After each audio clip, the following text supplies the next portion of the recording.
Hello everyone, welcome to my channel Anurag YT read. आज की इस क्लास में हम यहाँ पे वर्तमान भारतीय समाज एवं प्रारंभिक शिक्षा का जो डीएलएड सेकंड सेमेस्टर का आज पेपर हुआ है उसको यहाँ पे देखेंगे। सबसे पहला प्रश्न था, एमिल पुस्तक के लेखक कौन है? तो याद रखिएगा, जो एमिल पुस्तक के लेखक हैं वो हैं रूसो। राइट आंसर इसका हो जाएगा वन का थर्ड। नेक्स्ट क्वेश्चन है, आदर्शवादी शिक्षा शास्त्री नहीं है। यहाँ पे जो आदर्शवादी शिक्षा शास्त्री नहीं है उसे पूछा गया है।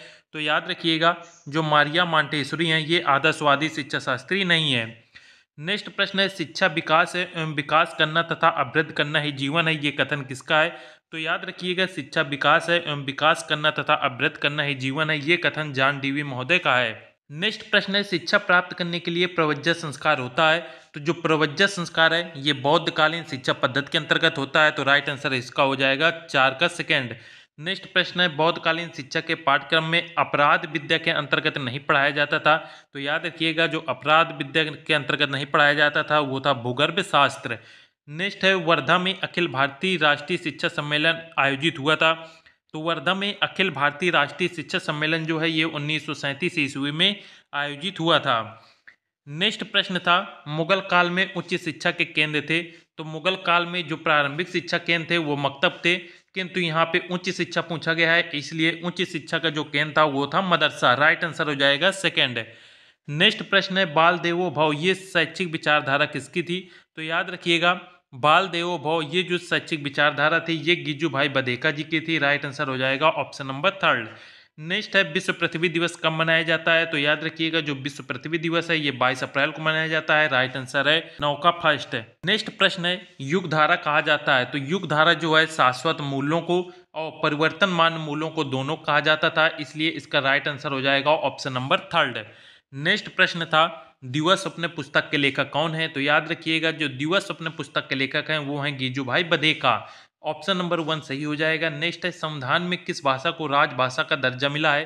तो याद रखिएगा, जो हिंदी है इसे भी राजभाषा का दर्जा मिला है और उर्दू को भी राजभाषा का दर्जा प्राप्त है, इसलिए इसमें से आपने पहला और सेकंड में कोई भी यदि ऑप्शन में किया है तो दोनों ही सही होंगे। नेक्स्ट प्रश्न है, दूरवर्ती शिक्षा को कहते हैं। तो याद रखिएगा, दूरवर्ती शिक्षा को हम यहाँ पे पत्राचार शिक्षा, दूरस्थ शिक्षा, स्वतंत्र अध्ययन तीनों कहते हैं, इसलिए राइट आंसर इसका हो जाएगा ऑप्शन नंबर फोर्थ।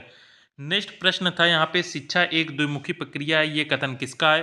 तो शिक्षा एक द्विमुखी प्रक्रिया है ये कथन एडम्स महोदय का था।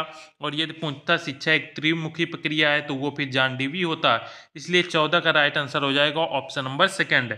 और अंतिम प्रश्न है बहुविकल्पी प्रश्न का, लोकतंत्र जनता के लिए, जनता के द्वारा जनता की शासन व्यवस्था, ये किसने कहा है? तो लोकतंत्र जनता के लिए, जनता के द्वारा जनता का ही शासन है, ये कथन अब्राहम लिंकन महोदय का है। राइट आंसर इसका हो जाएगा ऑप्शन नंबर फर्स्ट है। इसके बाद आते हैं अतलगुत्री प्रश्नों की ओर। तो वैदिक काल शिक्षा के अनुसार जो उपनयन का शाब्दिक अर्थ है, उपनयन का शाब्दिक अर्थ होता है पास ले जाना। तो यदि इसका आपने लिखा है पास ले जाना तो आपका सही होगा, ये भी आपने लिख लिया होगा। ये सभी प्रश्न आपने कर लिए होंगे। और आपके बहुविकल्पी प्रश्नों में से कितने प्रश्न सही हुए कमेंट करके आंसर जरूर दें।